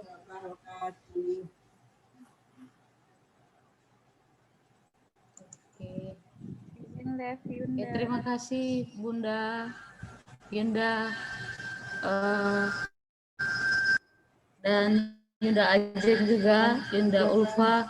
Mohon maaf kami pesertanya tidak maksimal, mungkin jadi pelajaran buat kami, tapi insya Allah untuk videonya akan kami upload di channel YouTube, walaupun tidak banyak yang melihat pada hari ini, insya Allah di channel YouTube-nya akan dilihat lebih banyak oleh perempuan-perempuan yang mau mengetahui kesehatan perempuan secara psikis dan fisik. Terima kasih ya Yunda. Sama-sama. Mbak Dina, Izin terima dulu ya, kasih. Yunda.